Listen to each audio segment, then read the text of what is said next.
Weekend, we'll start with our players of the game. And the kicking game was Michael Jensen. I thought Michael played outstanding. He was all over the place, very active, had 3 tackles on kickoff, and one of those were inside the 20. Our offensive player of the week was Dan Vitale. Proud of him being the freshman co-Big Ten player of the week also.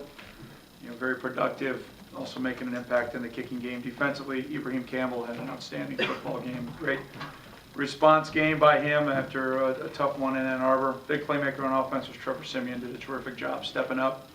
Played well down the stretch. Defensive staff couldn't make a decision on the big playmaker on defense, so it's both David Wabusi for the obviously big interception return for a touchdown, and then Chichi Arguzo, again, very active. Our practice players of the week were 3 seniors, Taylor Paxton, Will Studlian, and Davon Custis. Those young men have been really terrific behind the scenes and embracing their roles, and we appreciate them for doing that. And I'll talk about the seniors here in a moment. This week's honorary captain is our great associate athletic director for academic services, Margaret Akerstrom. She's been in her current role for 25 years and been at Northwestern for 33 years, and announced to the athletic department last week in our town hall meeting that at the end of the year she'll be retiring after 33 great years of service here at Northwestern. And very thankful for her great leadership, her great husband Bill, and we'll honor them as our honorary captain here, her as our honorary captain on Sunday. Jeff Budzine, another great day. 3 out of 3 in field goals and 2 out of 2 PAT field goals. I think he puts himself right up there to become a finalist for the Grozo Award. As far as an injury update, we expect both Kane and Venrick to play. We'll see how they go practice-wise. We expect them both to play here this week. And excited for our seniors. We've got 24 great seniors that this will be their last opportunity to play and be a part of a Big Ten football game, the last opportunity in Ryan Field. And since they've arrived in 2008, have put together one heck of a great resume. 38 total victories, 2 more than last year's senior class, with obviously 2 games to play.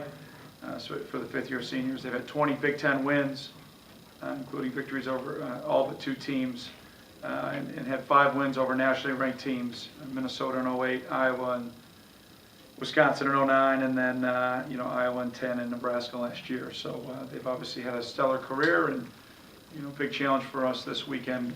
With our in-state rival coming here. So should be a great week, and hopefully we'll have a great week of preparation. So with that, how about some questions, please?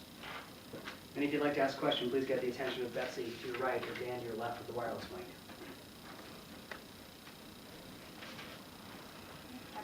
Hi, Shannon. How are you? It seems like this rivalry's really intensified the last couple of years, and even last year after their win there, they played some Chicago-themed songs and had some stuff up on the scoreboard. Does that come up with you guys? Does it irk the players or you? Do you use that?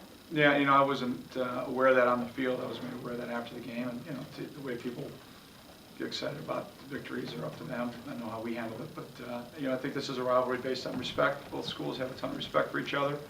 I know both teams feel the same way, and I think obviously the last couple of years we haven't played very well. So we're going to need to play better if we expect to win on Saturday. Do you consider Illinois your biggest rival, first of all? Secondly, how has that rivalry changed since when you played? Yeah, there's no question this is a huge rivalry game for us, and we fared fairly well over the last 10, but the last 2 we have not. And I know our seniors are very motivated to put together a great week of preparation to be prepared for the game.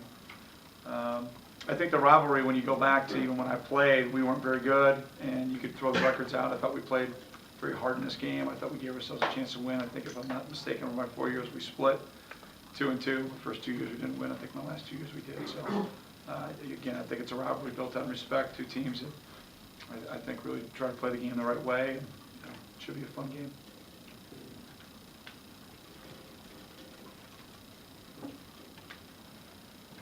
Pat, did Saturday in any way demonstrate maybe a change of personality on the part of your defense? I mean, was there maybe a higher confidence level? Well, I mean, you guys have played aggressively, but you were able to make the plays this time. Yeah, I was really proud of the way that the guys came to play from a standpoint of the way we responded based on what had happened to them the previous week. And that started, like I said, in the postgame when we got back from Ann Arbor on the bus.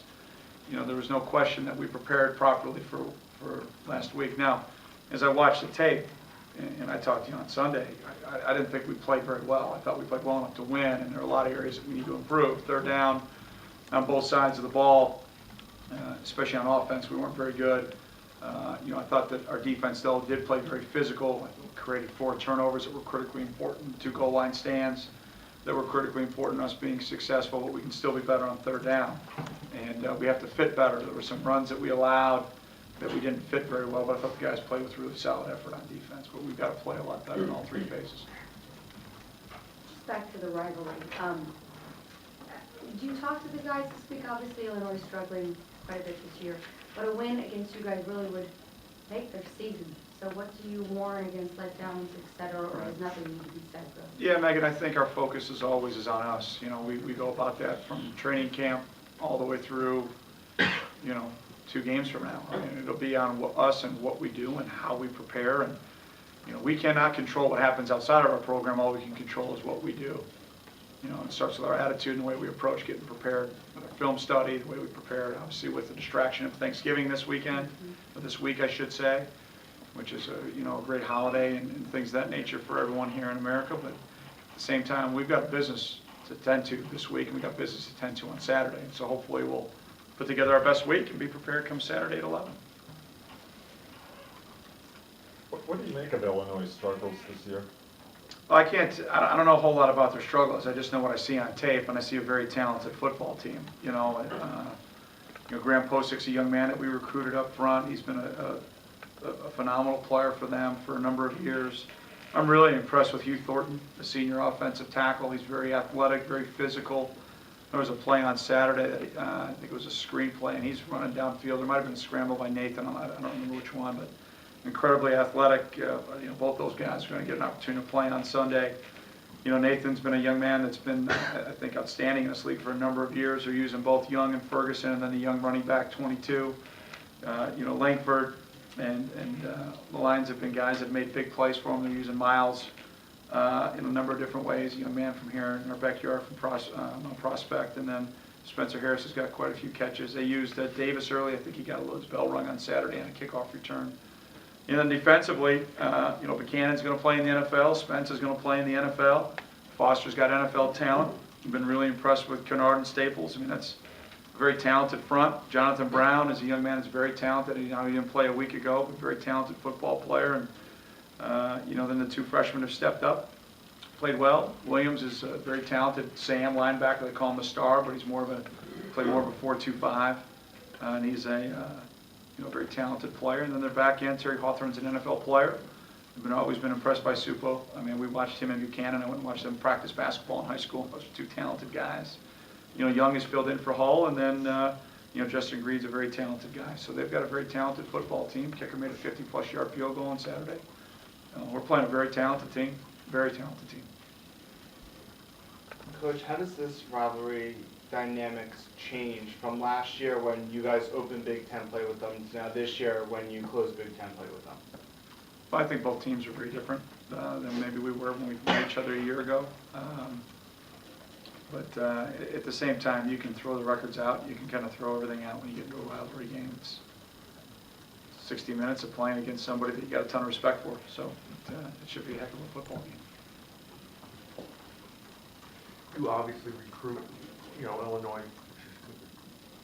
going after the same recruits a lot of times. Does winning this game help recruiting-wise, have you noticed? Yeah, I mean, as I look back, especially now with where recruiting's at, it's crazy. We've got so many kids already committed, and probably it would help for next year's, for the 2014 young man. But, I think both of us, I mean, we don't hide it. We're going to start and end our recruiting here in Chicagoland and, in the remainder of the state, and, find the right kids that fit our program. And, I can't talk and speak for them, but I know that we're always going to start and end our recruiting here. You talked about Dan, you guys, after the game, it was a big game Saturday. Did you have them pegged as a superback from the moment you kind of started recruiting him, or what was the process? Because he obviously could have played running back.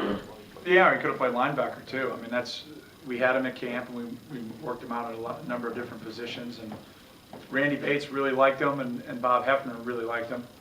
And so we had a pretty long discussion as a staff before we kind of presented to Dan and his family what our thought process was. obviously he was so talented with the ball in his hands that we felt like starting him on offense would be the right thing to do to start his career. And obviously, I think this year speaks for itself that, Danny's going out there, he's picked up the offense well. We didn't try to overload him. I think Bob Hefner's done a terrific job teaching Danny the offense and bringing him along. And then Kenny, probably about midway point of the season, we started to add a little bit more to his plate as he handled things from a standpoint of understanding the A, B, and C part of the game plan and in the playbook to now where we can expand it. So there's a lot more that's in there, but, we'll still bring him along, and we think at a pace that he can handle, and he's working as hard as he can. It's just being a freshman is being a freshman. Do you see him long-term there, or could he, he could move again? Anyone could move depending on Yeah. the need, but I mean, do you see him long-term there? Yeah, there's no question I see him long-term there. He's a big-time playmaker. To me, he's playing, I look at a lot of the freshmen in the conference, he should be in the conversation for freshman of the year. I really believe that. He's made it in. You look at his Big Ten body of work, and I haven't seen all of the freshmen and studied all of them, but I know from our perspective, he's a young man that's really, a guy that's been pretty spectacular. Pat, you said last week coming off the Michigan loss, you'd learned a lot about your team at the beginning of Saturday's game. What did you learn? Well, Skip, number one, I love our character. I thought the guys, we talked on Wednesday at length, you and I privately, that, I was going to learn a lot about this group. Number one, how we approached the trip. I thought they were very focused. And then early in the game, I thought we showed up to play a Big Ten football game against a very physical opponent on the road. And, we knew that we had to start fast. We got put in some difficult situations with field position offensively, but we were able to pick up some first downs, move the ball a little bit. I'm very critical of our call there. We probably shouldn't have run what we run. We gave up the safety, but nonetheless, we overcame that. I thought we put together a great 2-minute drive with a great defensive stop to set it up, and got points on the board. And then we came out in the second half, I thought, with an attitude. I said it to the team, when V went down, when we decided as a coaching staff to take him out of the game. And, I talked to him at halftime. I said, listen, I want you to take your stuff off. I want you to take a shower.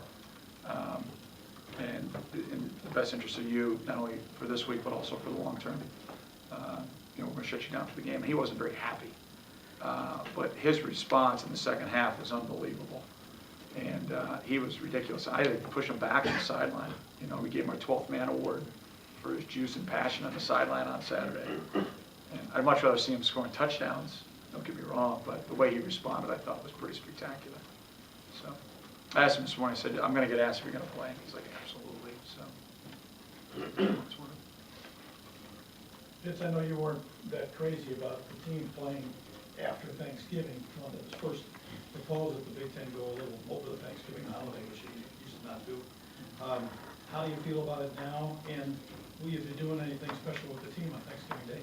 yeah, my feelings haven't changed. I still wish we had that great tradition that we had when I was a player, that the guys have a chance to go home like the rest of the student body.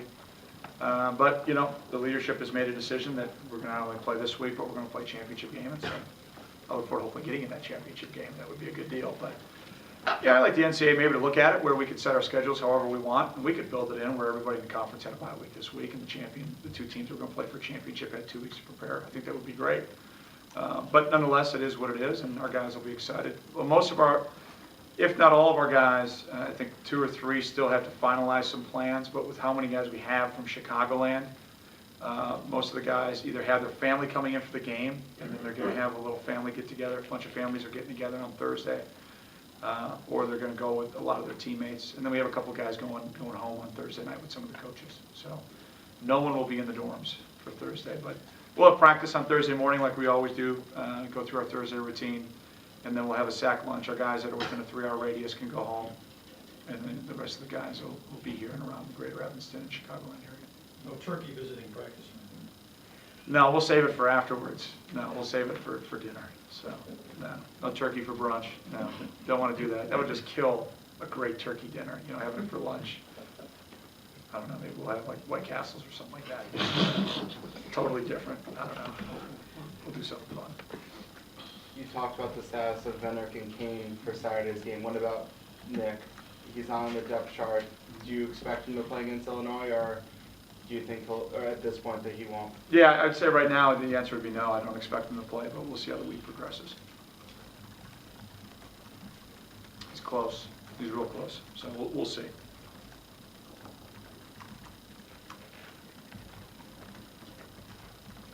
I know you're not into big individual accomplishments, but you're one win away from tying as the most wins for a Northwestern coach. And have you could you reflect on what that means to you, just being here as long as you have and building the program up? Yeah, I didn't even know that.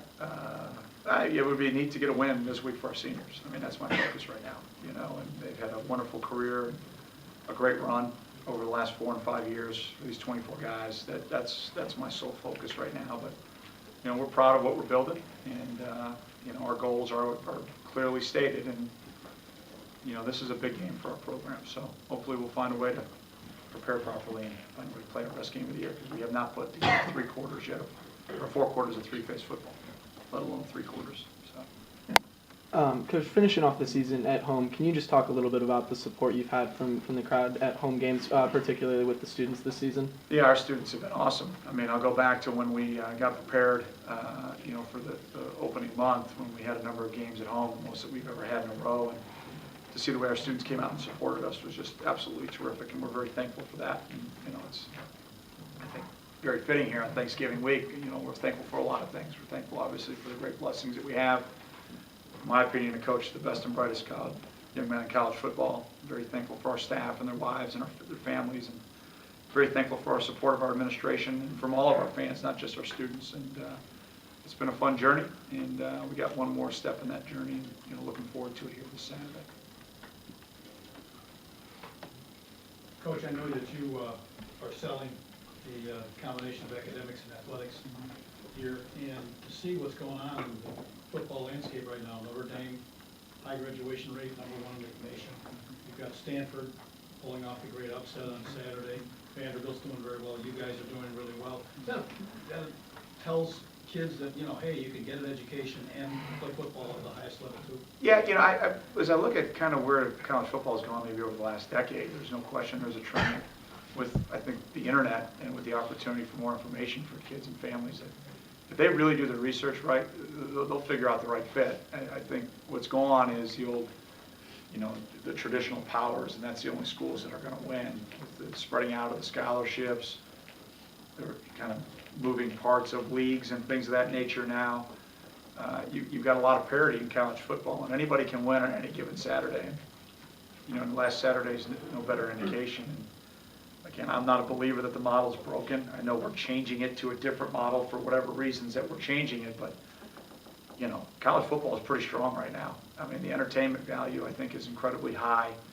You look at the way the teams are building in our league, and I thought, I mean, rightfully so, early in the year, we took a little bit of a beating as a conference because of a bad weekend. And, you know, we'll get a chance to go out and redeem ourselves here in a couple of weeks and maybe a little over a month from now. But, you know, 24-hour news cycle, I think kids are getting a lot more information. I think with teams like ourselves and those schools that you mentioned that are winning, I think kids want to get everything. I don't think they just want to play great football. I think they want to play great football and get educated and get prepared for life. And, you know, with our success, I think we're pretty attractive to a lot of young men.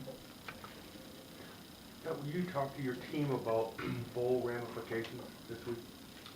Well, you know, I'll talk to them tomorrow. It's pretty simple. I mean, we win, we open up the opportunity for some neat stuff. But bottom line is we got to go 1-0 this week, and then all the other stuff will take care. All the other things will take care of themselves. I mean, that's out of our control. You look at the way that our fans have traveled. You know, over my 4 opportunities to lead our teams to bowl games. It's been outstanding. You know, we've sold out all of our tickets and things of that nature. So I think we've got a pretty attractive resume. But you want to be hot going into Selection Sunday. You know, and the way that you're going to be hot is that you win out in November.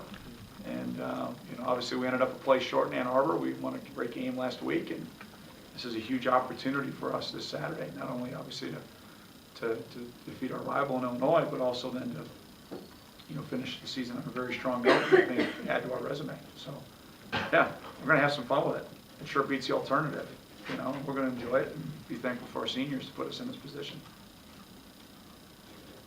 If you look back at the preseason predictions, prognostications, whatever you want to call it, a lot of people weren't expecting you to be sitting at this game with 8 wins, almost 9 wins. And a lot of people are now calling you the surprise team of the Big Ten.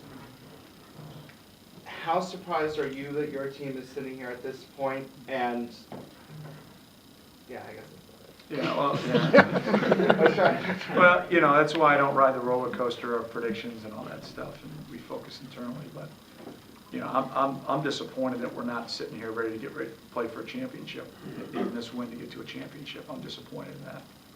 You know, we'll have time to reflect on that after this week and think about what we can do and how we can do things better as a coaching staff as we move forward, but that's what I'm disappointed for our seniors.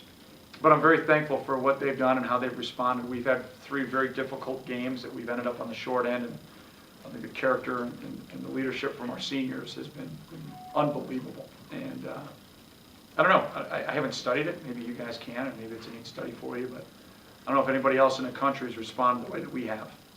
And the credit goes to our young men and it goes to our staff, and I'm very proud of them of that. I'm very thankful. You know, those have been challenging defeats, you know. It's not like we've gone into a game or walked out into a locker room after a game and, wow, we just got blown out there. Wow, we got outplayed, or wow, we got outcoached. We just ended up on the short end, and that's frustrating. But it's also incredibly motivating, you know.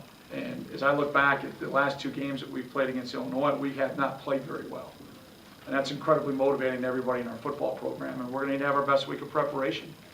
You know, I've been really impressed, especially, you know, watching the last couple games, the way that Illinois played. They were very physical and had every opportunity to win the Minnesota game. And same thing last week against Purdue, just ended up a couple plays short. And playing very physical. Definitely you can see that Coach Beckman's stamp is on it. They're playing tough. They're playing, you know, to try to find a way to get things turned around. And after that, you're playing a wounded team that's very hungry for a win. So it's going to be a great challenge for us. Anything else for Coach? Thank you.